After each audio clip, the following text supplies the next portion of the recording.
Hey everybody, today we are looking at adding and subtracting some different polynomials.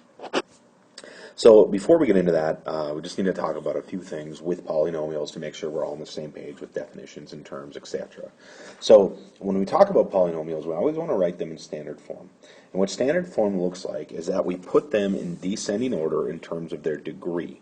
So the degree, all right, of each term is whatever the exponent is. Okay, so whatever the exponent is, that is the degree of the term. So here I have a third degree term, a second degree term. There's no exponent, so this would be a first degree, and then a 0 degree or just a constant number. So that's what we mean by standard form, is that they go from biggest all the way down to smallest. Okay, so the degree of each term, again, like we said, was the exponent of the variable.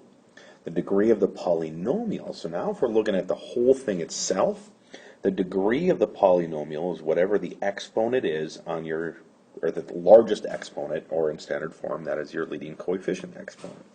So in this case, the degree of our polynomial is 3, or a third degree. And then we also talk about our leading coefficient. So the leading coefficient is, well, when everything's in standard form, what number is in front? And in this case, it's 2. And the reason we talk about this is because this number, right, other than the degree, has the biggest influence on your graph. So we know that leading coefficients were things like slope, right, mx plus b. That determined the steepness of our line if it opened up or down. When we were talking about our exponential functions, all right, same thing, right?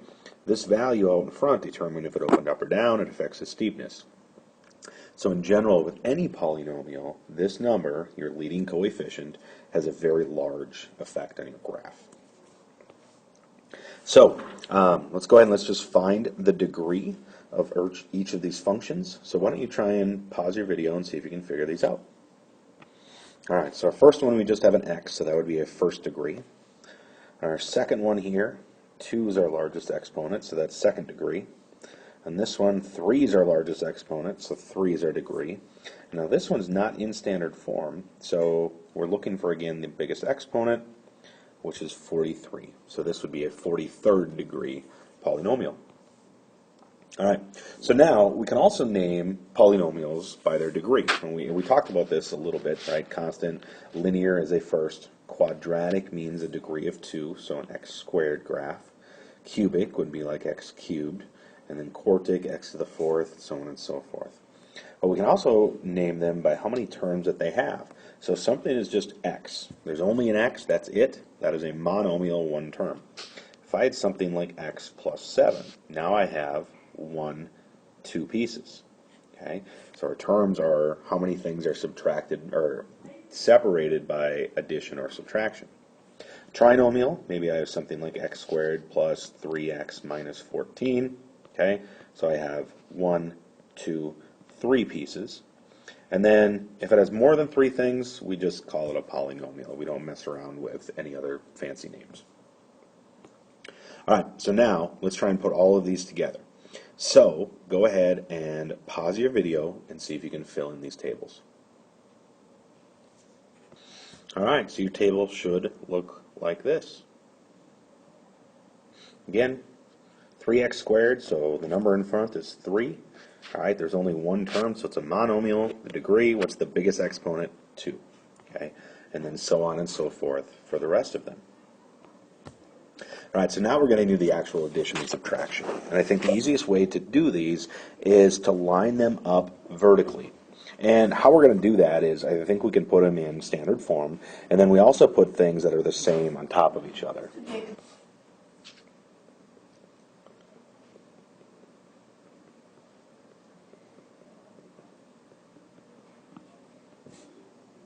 And we should end up with 7x squared minus 3x minus 4. All right, so we docked addition. Now we just need to look at subtraction, and really we're going to set this up the same way. There's nothing different. It's just that we're subtracting. So I'm going to go ahead and line up, all right, my second equation here.